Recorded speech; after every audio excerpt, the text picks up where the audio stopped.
Malam turun di Palembang, dan udara lembab menyelimuti jalan panjang yang dipenuhi pepohonan gelap. Di kejauhan, suara mesin kendaraan sesekali terdengar menggema, namun kebanyakan memilih jalan lain karena satu alasan, macan lindungan bukan tempat biasa bagi pengendara. Di jalan itu, ketakutan bukan berasal dari binatang buas, melainkan manusia. Di bawah cahaya lampu jalan yang redup dan berkedip seperti lilin kehabisan napas, beberapa pria berdiri santai di pinggir aspal. Mereka merokok sambil tertawa seolah dunia hanya milik mereka. Tato memenuhi kulit mereka, luka-luka lama terlihat seperti tanda prestasi. Mereka bukan sekelompok orang biasa. Mereka adalah geng paling ditakuti di jalur lintas Sumatera, kelompok Dul Isman. Dul Isman berdiri paling depan. Tubuhnya besar, wajahnya keras, dan matanya tajam seperti seseorang yang telah terbiasa melihat darah. Di tangannya ada rantai besi yang berayun pelan setiap ia bergerak.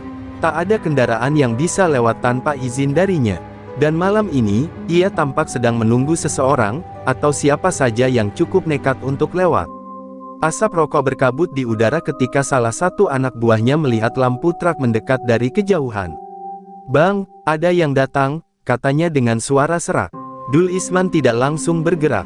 Ia hanya tersenyum, senyum yang dingin dan penuh kesabaran seperti seekor predator yang tahu mangsanya tak punya pilihan. Semakin dekat truk itu, suasana seperti menegang. Anak-anak buah Dul Isman mulai bersiap. Ada yang menggenggam golok, ada yang memutar nakle besi, ada pula yang menyiapkan rantai. Suara mesin truk itu terdengar berat, seperti mengeluh, seolah kendaraan itu sudah tahu apa yang menunggunya di depan.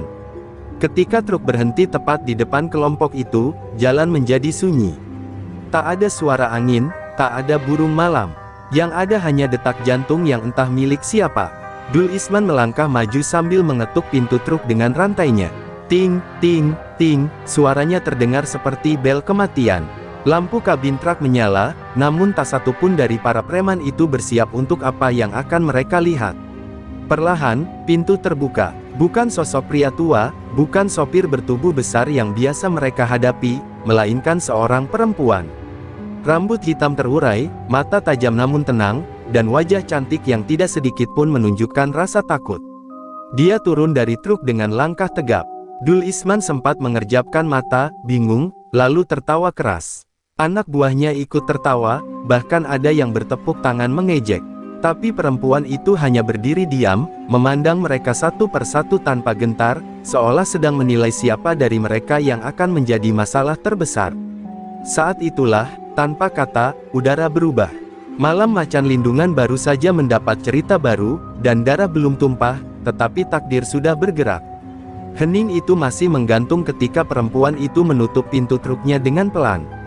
Tidak ada gemetar di tangannya, tidak ada gugup di gerakannya. Ia seperti seseorang yang sudah memahami bahwa malam ini bukan kebetulan, melainkan takdir. Dul Isman mendekat, menghembuskan asap rokok ke wajah perempuan itu sambil berkata pelan namun penuh ancaman, "Cewek berani nyetir di daerah kami. Kau pikir ini jalan wisata?" Perempuan itu hanya tersenyum tipis, senyum yang tak mengandung rasa takut, justru seperti seseorang yang sedang menahan sesuatu. Ia lalu mengangkat wajahnya, menatap mata Dul Isman tanpa berkedip. "Aku cuma lewat," katanya pelan, namun ada nada dingin di balik suaranya. "Dan aku tak suka dipaksa berhenti." Kalimat itu seketika membuat suara tawa para preman padam. Salah satu anak buah Dul Isman maju, mendorong bahunya kasar. "Hei cantik, sini uang jalan. Kalau nggak mau bayar, ya jangan lewat sini." Ia tertawa sambil menunjuk wajah perempuan itu. Namun perempuan itu hanya menghela napas pelan, seperti seseorang yang sedang menahan amarah lama, amarah yang tidak muncul karena insiden malam ini, melainkan karena ingatan yang kembali berdarah. Dalam benaknya, suara masa lalu muncul sekejap, teriakan, suara pukulan, napas ayahnya yang tersengal saat menjelaskan bagaimana ia dipukul dan dipalak di tempat yang sama. Ayah cuma sopir, tapi mereka memperlakukan ayah seperti hewan. Kenangan itu menamparkan batinnya, membuat jantungnya berdegup keras. Tapi dari luar, wajahnya tetap tenang, terlalu tenang. Dul Isman kini berdiri sangat dekat, hingga jarak wajah mereka kurang dari 1 meter. Ia menatap perempuan itu seolah sedang mencoba membaca sesuatu di balik matanya. "Nama kau siapa?" tanyanya pelan, layaknya pertanyaan sederhana, padahal itu peringatan. Perempuan itu mengangkat wajah sedikit dan menjawab santai. Salsa, nama itu bergema di kepala Dul Isman beberapa detik, lalu ia tertawa keras seolah tak percaya. Salsa, katanya mengejek, nama secantik itu buat sopir truk. Hah, dunia ini memang sudah gila. Anak buahnya ikut tertawa, namun tawa itu berbunyi seperti lolongan hewan buas yang sedang kelaparan. Namun tawa itu tidak berlangsung lama. Karena pada saat anak buah Dul Isman mencoba menarik tangan Salsa, perempuan itu bergerak cepat. Ia memutar pergelangan tangan pria itu, membuatnya meringis kesakitan, lalu mendorongnya mundur dengan kekuatan yang tak masuk akal. Preman itu jatuh ke tanah, mengumpat sambil memegangi lengannya yang terasa patah. Para preman terdiam, bingung, terkejut, dan kini mulai merasa ragu. Dul Isman mendekat lagi, tapi kali ini tidak sambil tertawa. Sorot matanya berubah tajam, penuh kewaspadaan. Salsa menatapnya dengan tenang, lalu berkata pelan, "Aku sudah tahu tempat ini berbahaya. Tapi aku sudah lebih lama memendam sesuatu yang jauh lebih berbahaya dari kalian." Dan malam itu, untuk pertama kalinya dalam bertahun-tahun, Dul Isman merasakan sesuatu yang jarang ia rasakan, ketidakpastian. Setelah pertikaian kecil itu, suasana berubah drastis. Lampu truk yang terus menyala membuat bayangan pohon tampak seperti cakar raksasa siap menerkam. Namun bukan gelap atau hutan yang membuat udara terasa berat, melainkan ketegangan antara Salsa dan para preman yang kini tak lagi menganggapnya remeh. Dul Isman mempersempit jarak, mencoba membaca ketenangan perempuan itu yang terasa terlalu matang untuk sekadar sopir biasa. Salsa tidak bergerak, matanya menatap tajam ke arah Dul Isman, namun di balik tatapan itu, pikirannya meluncur jauh ke masa lalu. Ingatan itu muncul begitu jelas seakan baru terjadi semalam, kilas balik yang tak pernah bisa ia lupakan. Malam itu, saat usianya masih belasan tahun, ia menunggu ayahnya pulang dari perjalanan panjang lintas Sumatera. Namun yang datang bukan ayah yang gagah seperti biasanya, melainkan seorang lelaki tua dengan wajah lebam, bibir pecah, dan langkah terlatih. Ia masih ingat bagaimana ibunya berteriak panik, bagaimana tetangga datang berhamburan, dan bagaimana dirinya hanya berdiri terpaku, tidak mengerti apa yang terjadi. Ayahnya duduk di kursi tua sambil terengah, lalu berkata pelan, "Di Macan Lindungan, mereka memukul ayah, karena ayah tidak punya uang lebih." Suaranya patah. Bukan tubuhnya saja yang luka, tetapi harga dirinya, martabat seorang sopir yang hanya ingin bekerja demi keluarganya. Malam itu, Salsa duduk di samping ayahnya sambil memegangi tangannya yang gemetar. Ia melihat betapa sakitnya ayah menahan rasa malu dan ketidakberdayaan. Tetesan darah jatuh ke lantai kayu dan membentuk noda gelap yang hingga kini masih tertinggal dalam ingatannya. Malam itu, untuk pertama kalinya, muncul rasa di dalam dirinya, bukan sedih, bukan marah, tapi janji. Sejak hari itu, Salsa berubah. Ia mulai berlatih bela diri tanpa diketahui keluarganya. Ia mempelajari teknik pertahanan diri dari instruktur profesional, berlatih kekuatan tangan dan kelincahan tubuh hingga larut malam. Baginya, setiap pukulan latihan bukan sekadar gerakan, melainkan balasan pelan, rapi, terukur, untuk malam kelam yang merampas martabat ayahnya. Dan kini, bertahun-tahun kemudian, ia berdiri di tempat yang sama, di jalan yang pernah menghancurkan lelaki paling ia hormati. Dul Isman sama sekali tidak tahu bahwa perempuan yang berdiri di depannya bukan hanya sopir, bukan hanya wanita pemberani, melainkan warisan dari luka. Dul Isman menatapnya lebih lama, lalu mencibir.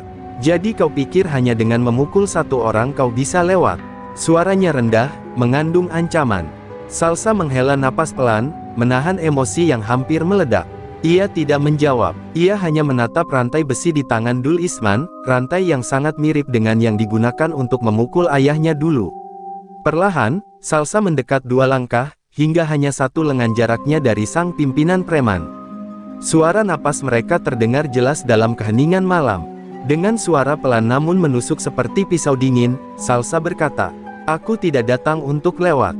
Aku datang untuk menyelesaikan sesuatu yang tertunda." Dan dengan kata itu, masa lalu mulai bangkit, siap menuntut balas. Angin malam mulai bergerak, menyusup di antara pepohonan gelap dan suara jangkrik yang mendadak berhenti, seolah alam pun menahan napas. Para preman kini tidak lagi tertawa. Mereka menatap Salsa seperti melihat sesuatu yang asing, sesuatu yang tidak seharusnya muncul di tempat ini. Ada keberanian, ada kemarahan, tetapi yang paling menakutkan, ada tujuan. Dan tujuan itu tertuju tepat pada mereka. Dul Isman memperhatikan setiap gerakan Salsa dengan tatapan tajam.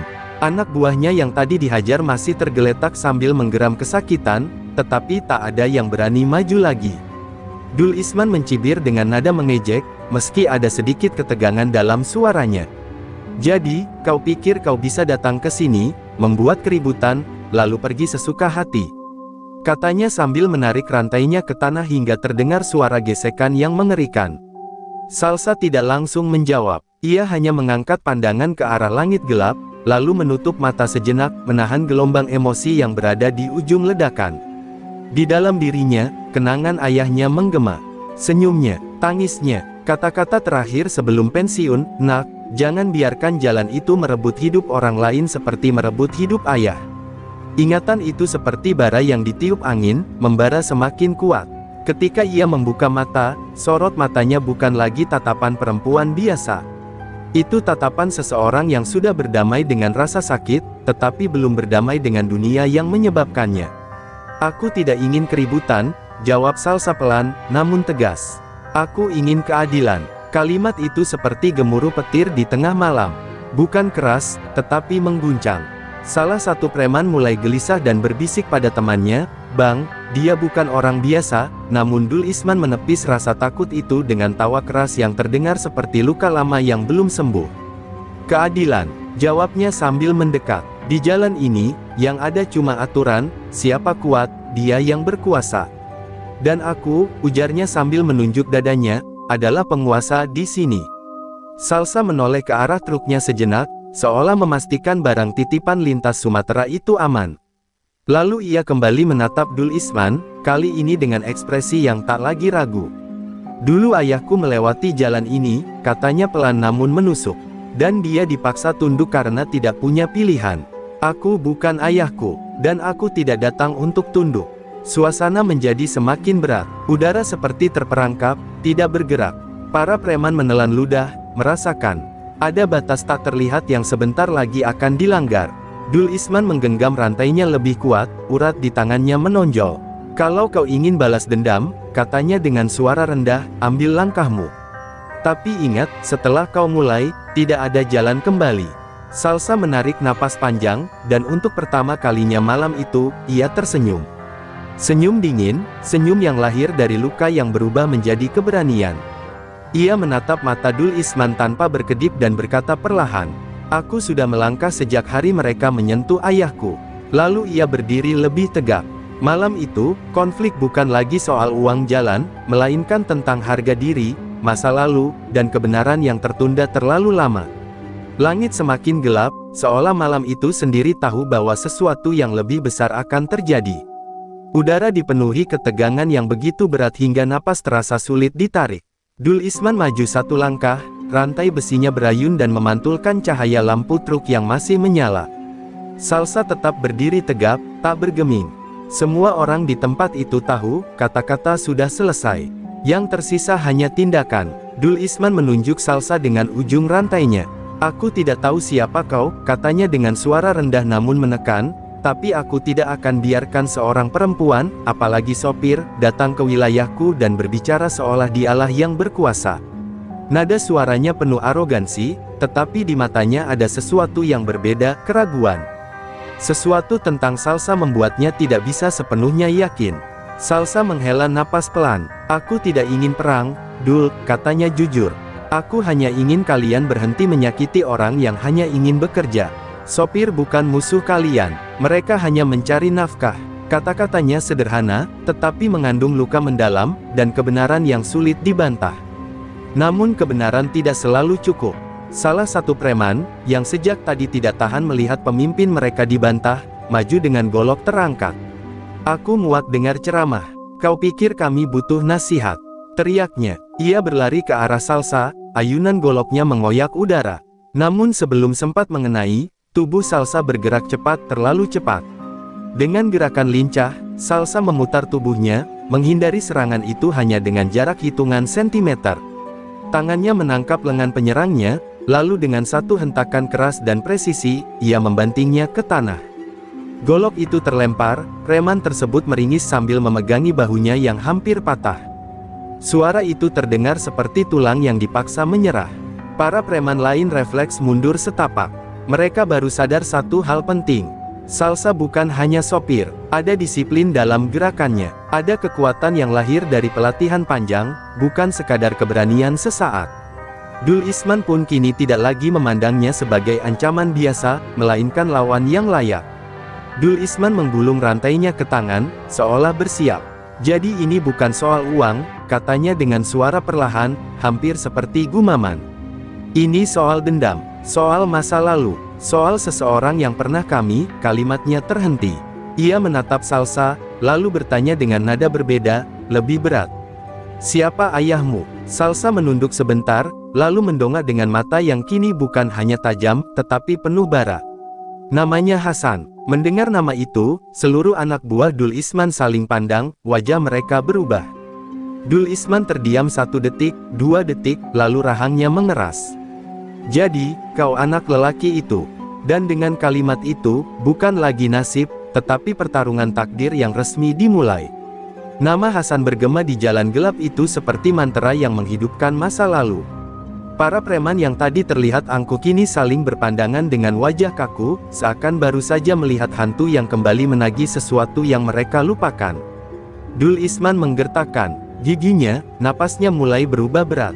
Bukan karena takut, tetapi karena masa lalu yang ia coba kubur, kini muncul kembali tanpa permisi. Salsa menatap perubahan ekspresi itu dengan tenang, namun hatinya berdegup keras. Ia bisa melihat semuanya, rasa terkejut, penyesalan samar, dan ketakutan yang mulai merayap pelan. Ia tahu ayahnya bukan satu-satunya korban. Jalan ini telah menelan banyak sopir yang hanya ingin pulang membawa rezeki. Dan malam ini, sejarah yang busuk itu tidak lagi bersembunyi di balik kegelapan. Dia sopir baik, ujar Salsa perlahan, suaranya rendah namun tegas. Dia tidak pernah melawan, dia tidak pernah merusak. Yang dia bawa hanyalah amanah orang lain dan harapan keluarganya. Ia menatap langsung ke mata Dul Isman. Tapi kalian memperlakukannya seolah hidupnya tidak berharga. Seorang preman tua yang sejak tadi diam tiba-tiba berbicara pelan, hampir seperti berbisik. Bang, Hasan itu, yang dulu kita pukul sampai. Ia tidak melanjutkan. Kata-katanya menggantung di udara, namun tidak ada yang perlu dijelaskan. Semua dari mereka mengingat malam itu. Malam yang seharusnya mereka lupakan, dan pada saat yang sama, malam yang mengubah segalanya. Dul Isman mendongak, menatap Salsa dengan tatapan yang kini bukan sekadar sombong, ada bayangan rasa bersalah yang ia coba sembunyikan. Hasan bukan malaikat, katanya dingin, mencoba mempertahankan kuasanya. Dia melawan. Salsa tersenyum pahit. Tidak, dia hanya bertanya kenapa kalian meminta uang 2 kali lipat. Itu bukan perlawanan, itu pertanyaan. Jawaban itu menamparkan keras, lebih keras daripada pukulan apapun. Beberapa anak buah Dul Isman menunduk. Ada luka lama yang terungkap. Ada kebenaran yang selama ini tertutup intimidasi. Dul Isman mengepalkan tangan, lalu dengan nada rendah ia berkata, dunia ini tidak berjalan dengan keadilan. Di jalan ini, yang lemah dimakan. Salsa melangkah mendekat, kini hanya setengah meter dari Dul Isman. Angin malam meniup rambut panjangnya pelan, namun tatapannya tidak pernah goyah. Mungkin kau benar, katanya. Tapi hari ini, aku bukan lagi anak gadis sopir yang menangis melihat ayahnya pulang dengan wajah lebam. Ia mencondongkan tubuh sedikit ke depan. Hari ini aku adalah orang yang akan menghentikanmu. Dul Isman mengangkat kepalanya perlahan, rantai di tangannya kembali menggantung di udara. Senyum tipis muncul di wajahnya, bukan senyum kemenangan, tapi senyum seseorang yang akhirnya tahu, pertarungan ini tidak bisa dihindari. Kalau begitu, katanya dingin, biar sejarah memilih siapa yang benar. Dan malam itu, bukan hanya jalan yang menjadi saksi, tetapi luka, dendam, dan harga diri yang akhirnya bersiap untuk diselesaikan. Hening merayap di sepanjang jalan macan lindungan. Bahkan angin pun seperti berhenti berhembus, seolah dunia tahu bahwa malam itu bukan sekadar perseteruan antara dua manusia, melainkan pelunasan hutang masa lalu yang menumpuk terlalu lama. Rantai di tangan Dul Isman berayun perlahan, menimbulkan dentingan logam yang terdengar seperti genderang perang. Salsa berdiri tegak, tanpa rasa takut, namun di dadanya ada gelombang emosi yang mulai mendidih. Dul Isman bergerak lebih dulu. Dengan kecepatan yang mengejutkan untuk tubuh besar sepertinya, ia mengayunkan rantai besi itu ke arah kepala Salsa. Tapi Salsa sudah membaca gerakannya. Dengan lincah ia merunduk, langkahnya ringan bagai angin. Rantai itu hanya mengenai udara, menciptakan suara gesekan kasar yang memecah keheningan. Dul Isman menggeram frustrasi. Serangan kedua datang tanpa jeda. Kali ini rantai diarahkan ke pinggang Salsa, lebih cepat, lebih tajam. Namun Salsa berhasil menangkap ritme serangan itu. Ia memutar tubuh, lalu melancarkan tendangan keras ke arah tulang rusuk Dul Isman. Benturan itu terdengar padat. Dul Isman mundur satu langkah. Namun tidak jatuh. Wajahnya menunjukkan keterkejutan, ia tidak menyangka perempuan itu memiliki kekuatan sebesar itu. Jadi, begini rasanya dilawan. Gumam Dul Isman sambil mengusap bagian tubuh yang terkena tendangan. Ada senyum tipis di bibirnya, senyum yang tidak menyerah, tetapi justru menikmati tantangan. Bagus. Sementara itu, anak buahnya hanya bisa menyaksikan dengan napas tertahan. Tak ada yang berani ikut campur. Pertarungan ini bukan lagi urusan kelompok, melainkan urusan harga diri. Salsa maju 2 langkah. Nafasnya teratur, matanya fokus. Kau bisa menyerah sekarang, Dul, katanya pelan namun tegas. Aku tidak ingin ada darah malam ini. Dul Isman tertawa rendah. Sudah terlambat, Salsa. Sejak kau menyebut nama Hasan, jalan ini tidak lagi sekadar jalan. Ini arena. Kata-katanya mengandung amarah yang terpendam, bukan hanya terhadap Salsa, tetapi terhadap dirinya sendiri. Serangan ketiga terjadi begitu cepat hingga sulit diikuti mata. Dul Isman melompat maju, rantai berputar seperti ular baja yang hendak mematuk. Kali ini rantai itu sempat mengenai lengan Salsa, menciptakan luka memanjang dan darah tipis yang langsung muncul. Salsa terhuyung sedikit, perihnya menembus kulit hingga ke tulang, namun ia tidak mengeluarkan suara. Ia tetap berdiri, menatap Dul Isman dengan tatapan dingin. Melihat darah itu, Dul Isman merasa menang 1 langkah. Namun sesuatu berubah. Mata Salsa tidak lagi hanya menunjukkan tekad, melainkan bara api. Perlahan ia mengepalkan tangan. Kau tidak hanya menyakiti ayahku, katanya dengan suara bergetar menahan emosi. Kau menyakiti semua orang yang melewati jalan ini. Dan malam ini, aku akhiri semuanya.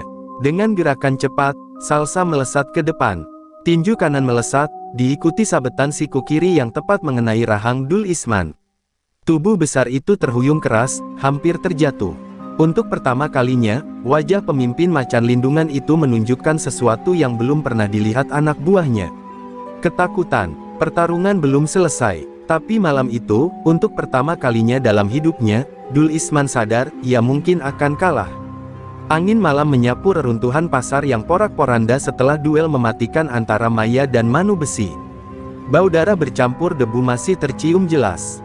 Di kejauhan, beberapa warga memberanikan diri muncul, menatap tubuh Manu Besi yang kini tergeletak tak bernyawa dengan mata membelalak, seolah masih tak percaya bagaimana seorang perempuan bisa mengalahkannya. Namun Maya tidak ikut merayakan kemenangan, ia justru duduk terhuyung, memegangi dadanya yang terasa semakin panas, seakan ada api yang menyala dari dalam tubuhnya. Aura hitam pekat keluar dari pori-porinya, membuat tanah di sekitarnya retak dan tanaman menghitam. Suara langkah kaki pelan terdengar, itu adalah dukun tua berjubah hitam, sosok yang selama ini mengawasi dan mengikuti Maya dari kejauhan. Wajahnya dipenuhi senyum licik, seolah menunggu momen seperti ini. Bagus, Maya, bisiknya berat dan pelan, kau sudah membuka segel terakhir ilmu hitam rawa rontek, sekarang, kekuatanmu bukan hanya milikmu, tapi milikku juga.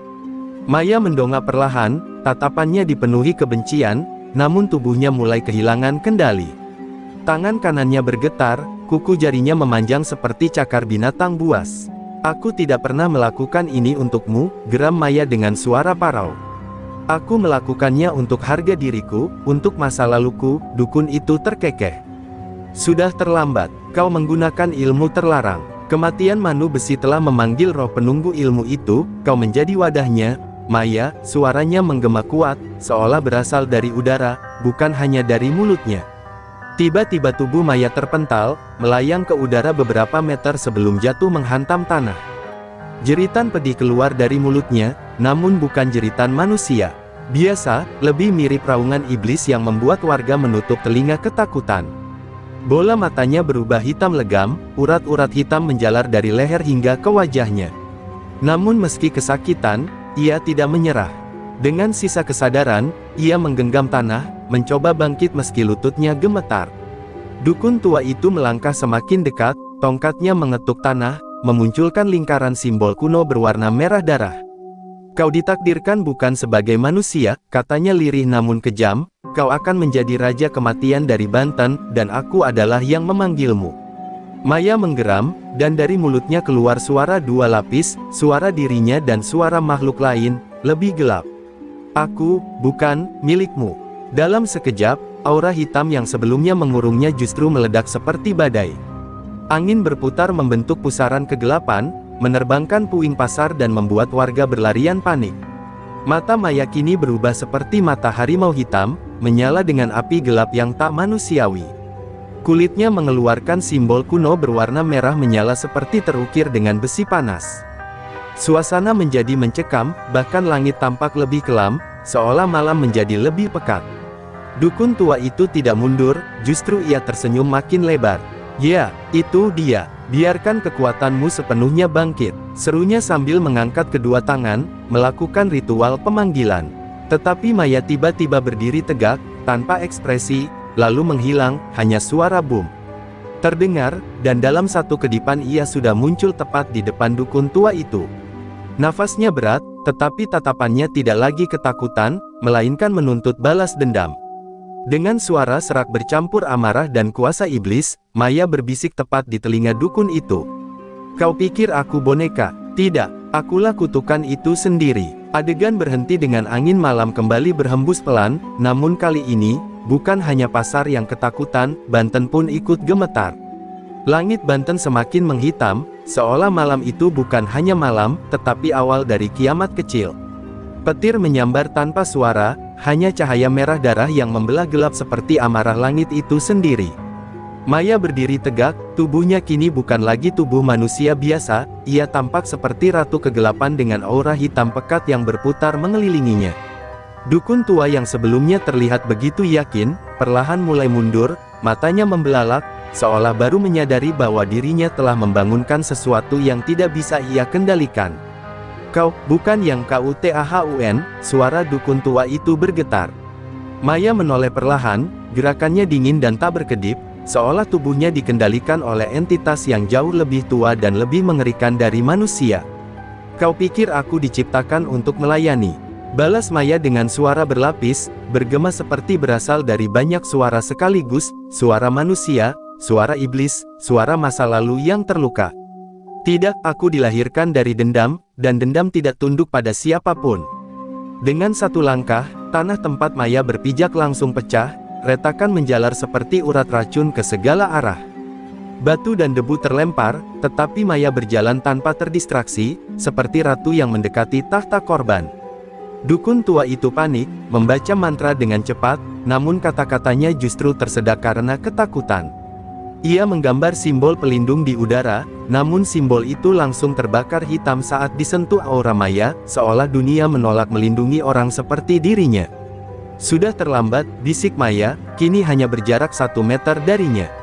Dukun itu berusaha menyerang dengan tongkat sakralnya, namun Maya menangkapnya dengan 2 jari, dan tongkat itu meleleh seperti lilin yang dianggap tidak penting. Mata dukun tua itu membesar, tubuhnya bergetar. Aku hanya ingin kekuasaan, kau harusnya tunduk. Aku yang memilihmu," teriaknya putus asa. Jawaban, Maya hanya senyum, senyum tipis dingin yang bisa membuat malaikat pun gentar. "Dan keinginanmu adalah dosa yang harus dibayar." Maya meletakkan telapak tangannya di dada sang dukun. Seketika tubuh lelaki tua itu melengkung kesakitan, jeritan keluar dari mulutnya, jeritan yang bukan hanya terdengar, tetapi dirasakan oleh siapapun yang berada di radius ratusan meter. Kulitnya retak seperti tanah kering, darahnya berubah menjadi asap hitam, dan dalam beberapa detik tubuhnya hilang, lenyap, seolah ia tidak pernah ada. Hanya jubah hitamnya yang jatuh ke tanah, tertiup angin seperti abu masa lalu. Pasar kembali sunyi. Tidak ada lagi suara jeritan, mantra, atau tantangan. Yang tersisa hanyalah Maya, yang kini berdiri sendirian di tengah reruntuhan, tubuhnya perlahan kembali seperti manusia. Nafasnya terengah, lututnya goyah, dan aura hitam yang sebelumnya mengepul kini memudar perlahan. Namun mata Maya menatap kosong, seolah setelah semua kemarahan, kemenangan, dan pembalasan, yang tersisa hanyalah kehampaan. Angin malam menyapu rambutnya yang panjang dan kusut. Warga yang bersembunyi di kejauhan mulai muncul satu persatu, tetapi tidak ada yang berani mendekat. Mereka tidak tahu apakah Maya adalah penyelamat, atau ancaman berikutnya.